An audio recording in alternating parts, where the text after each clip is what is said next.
things for our island community. The I Pinangon Project is at UOG, and they're kind of an offshoot. You might remember I was talking to Andrew Linhardt. Andrew is in the Zoom room right now, so Andrew Hoffaday, and we were talking about the ISA psychological services program within UOG. We talked to them a handful of times when the pandemic first started, because obviously there's the physical side of COVID, but there's also the psychological side, which many have said can linger on far longer than like a particular surge or something like that. So those services are greatly needed. And your project right now is actually giving people the ability to anonymously share messages of hope, of inspiration, and what have you, right, to help the community. So you can explain your program way better than I can, because it's a wonderful program. And welcome to the show, first of all. All right. So hello, everyone. My name is Andrew Linhardt, and I'm a graduate student at the University of Guam. But I'm here in my role as a student program assistant for I Pinangon Campus Suicide Prevention Program. We are the university's Suicide Prevention Resource Center, and we provide the suicide prevention trainings and referral services for the University of Guam and the broader island community. We primarily educate and train the university and its students on what to do when coming across someone that's suicidal, whether it's their friend or classmate or family members or even themselves. Mm-hmm. And there are a wealth of these type of resources already in the community. There's a hotline, of course, by the Guam Behavioral Health and Wellness Center that is these days very well used by our island community. The volume of calls they're getting is off the charts. They're seasonally, obviously, you being a fellow Guamanian and everything, there's a suicide prevention hotline that goes around in the holiday season. But you put actually a particular twist on how people may be able to contribute with the PostSecret program, right? Mm-hmm. So we recently relaunched a campaign that we've done before in 2019 called PostSecret. And it's an ongoing community art project developed in 2005 by a guy named Frank Warren, where people would mail in their secrets anonymously on one side of a postcard, and no restrictions are made on the contents of the secret, only that it must be truthful and never been told before. So with his PostSecret thing, he would take selected secrets and then he'd post them on his PostSecret website and art exhibits and all of that. So PostSecret is awesome because it's been adopted by the U.S. Substance Abuse and Mental Health Services Administration, or SAMHSA, as a creative strategy in suicide prevention. And PostSecret has been used by university-based campuses or university-based suicide prevention programs nationwide as an interactive way to increase awareness of mental health issues on college campuses. Anyway, UOG, I Pinangon, we've done the exact same thing with I Pinangon's PostSecret 2021 campaign. And it's to help students experiencing emotional pain to understand that they aren't alone and to break the stigma associated with talking about and seeking help with for mental health problems. Mm-hmm. So far, we've received about over 100 different secrets, and I'm creating a video to be used in our annual forum that we're hosting this year in November, containing most, if not all, the secrets that we've received. So as a graduate level psychology researcher, right? Would you classify this approach, is this somewhat cathartic on the part of the author of these secrets? And by the way, we got some of the secrets. You guys have a litany of them. We got some of them up so people can see a demonstration. But how would you actually classify this as? Oh, please. Sorry. So when it comes to these secrets, sometimes people have things that inside of them that they do want to say, they have to get it off their chest. But sometimes the things that you want to get off your chest, you don't want it linked back to you, because whether it's something that you've done that's controversial or something that you just feel you really don't feel comfortable having it linked to you. Being able to just submit a secret anonymously, and then everyone can see. Sometimes it'll help the person that was able to submit the secret and that they're letting something off their chest.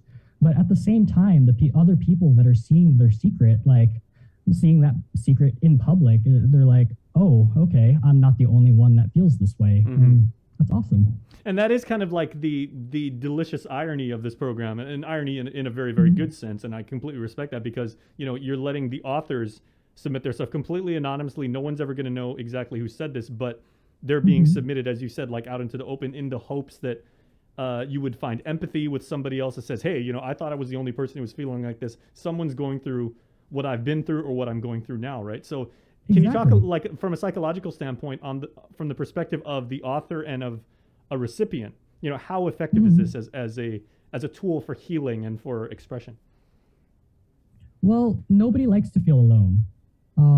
Sometimes, especially when it comes to mental health issues, people can feel alone. If you're stuck in your head, you can feel like all these issues are only like, I'm the only one that has them. I'm the only one that's like really depressed right now. Nobody will understand me.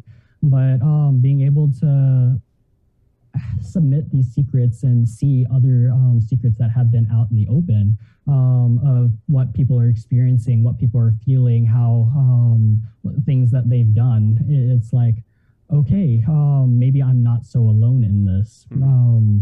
And because I'm not so alone, even just knowing that other people are going through this and seeing that someone else submitted something that's like this, it's a similar experience. It's like, it makes someone feel like, wow, okay. So I really am not alone. Even if I don't know who they are, like it's nice to see that it's not only me. And because like the identity of the people like filling out these secrets is of course completely like anonymous and everything, can you kind of get a sense, maybe can you intuit based on like looking at these and everything like that, what maybe the age ranges are in this? Are we talking like from maybe middle school all the way up to people like in their 30s what type of issues are they dealing with? Okay, so we've had several, because it was on I Pinangon's Instagram page. Much of our followers are UOG students, and so we've had many different contributions or secrets talking directly about the university, whether it's fears of like moving back into campus like in person, or whether they're afraid of getting COVID, or really happy. Like we've had one where people were like, the individual was saying that they were pretty happy. They were hoping that COVID restrictions last a little longer because people are keeping cleaner. So they're cleaner than normal. So like we've had some really good things and nice cheery things, but we've also had some pretty dark ones. Like individuals are saying they were having a really hard time, that they were stuck at home and they can't go anywhere, or that because they're moving back into like in person, they're very anxious because the rates in Guam are still relatively high, when it comes to COVID. We just get all variety of things, and sometimes, you can tell that like it's a student saying it. Sometimes it's someone talking about their work. There's just many different things and many different topics that this covers. Andrew, I wanted to jump in and ask a question and maybe get your answer. Do you think that this pandemic has allowed us to make this conversation we're having about just mental health issues and suicide a little more commonplace? Well, I honestly feel like, even though there have been, I feel like talking about mental health and such has been more commonplace lately to talk about like in person. People being a lot more open about it online, being able to, because of the whole lockdown fiasco that we've had last year and such, a lot of resources that were put online they're a lot more available. So because of the availability of the resources online or and such, people have been more open about talking about their issues, whether it's in public or talking about it privately, Right. And do you feel like that's, to me, I feel like it's a big win because, here on the show, we've talked about how we're just going through, trying to make it through every day, right? It comes with a certain weight living in this unprecedented time. I'm sorry, can you repeat the question? It wasn't really a question. Oh, okay. Yeah, he was just saying, even Andrew, some people have reached out, to us. They've been very, very generous to say, if you guys ever need someone to talk to, because we realize that 5 days a week for 4 hours a day, you guys are talking about, like nothing but COVID. So we're concerned that you guys may, if not already, then develop some form of like PTSD. Mm-hmm. Oh, I see. Yeah. And the service that you're now providing to the community is, I mean, it's one of several manifestations of giving people some sort of conduit to, express what they're feeling inside, whether that's rage, whether it's, confusion, sadness, what have you. And, whether you want to do it in a public social media post to solicit, feedback from others, or where, like with your program, whether you, with PostSecret, whether you just want to do it completely anonymously, because would you say as a psychology person that, the worst thing you can do is to harbor those feelings and keep them inside and not be able to somehow communicate them? Exactly. When it comes to your feelings and emotions and such, you don't want to bottle it up because eventually it's just gonna pop. So being able to slowly release or find some kind of release, whether it's sharing the secret or doing your favorite coping mechanism, being able to express your feelings, being able to express all the stuff that you're experiencing in some way is probably one of the best ways to go about it. Yeah. So if people would like to participate, or maybe even like check out some of the posts to kind of get like a sense of what they're able to do, and or even be able to extract some again, empathy from that, where can they check this out? And so we do have Instagram. It's at UOG I Pinangon. And especially, I don't have all of the posts all the secrets that we've received on there, but come November, I'm going to have everything compiled into a video that will be posted on there. Did we read out some of those secrets, Jay? We were showing them from Joseph. Right, yeah. That's, there's some pretty interesting things in there, Andrew, and they kind of run the gamut from very heavy statements, right? Like, I know there was one that said, I've thought about killing myself, to just kind of funnier, lighter fare. Like, there was that one about, I never thought I'd get used to all the masks or whatever. I didn't. Yeah, so there's some good stuff there, man. And how are those just, because I can see the value in people wanting to write something and not have anyone know who they are, right? But what do you do if you get a secret where you feel like it's a red flag and you want to act on that info? And so when it comes to, like, we do have those secrets. Like, there are some secrets that were like, I'm feeling very suicidal. When it comes to secrets like that, we try to make sure that we have the resources out there to for people to reach out for help. And while our Instagram, we do talk about, like, we're trying to put out the resources that are available on Guam.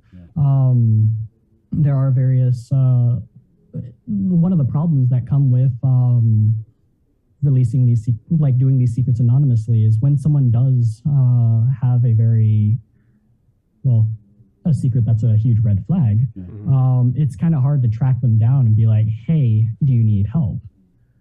So in order to do that, you have to just make sure the information where they can get help is public and available for them to. Right. Yeah, you shoot your shot with that stuff and you put it out, and then hopefully it kind of resonates with somebody who's going through some things, right? Andrew, it's been good talking with you. I feel like we need to make this a more frequent thing. So absolutely, we'll be in touch, man. Yeah, that'd be awesome. Great, and keep up the great work over there, man. Yeah, you're doing a fantastic service for our community, man. We thank you. Thank you very much, and you continue doing what you're doing. All right, thank you. Well, we will, unless there's something that we don't know. Yeah. Well, we'll check the ratings and we'll get back to you. What'd you hear, Andrew? Any secrets? All right, Andrew. All right, so that was, of course, the Greater Good. Andrew doing great work over there. Make sure to check him out on Instagram, and make sure to participate. If you have anything, as Andrew said, like, the worst thing you can do is keep it bottled inside. Make sure you let it out. And that was the Greater Good, of course. Each and every Wednesday, we bring you the Greater Good, brought to you by Jay Goodman, a happiness company, and our friends at Guam Windward Memorial, where they celebrate life. Jay Goodman, first of all, they got quality products, the best customer support, and friendly service. They're open 24/7 at Guam jgoodman.com. They got in-person pickup and free Guam delivery. Order with confidence. It's the J. Goodman Way and Guam Windmill Memorial, where love is everlasting.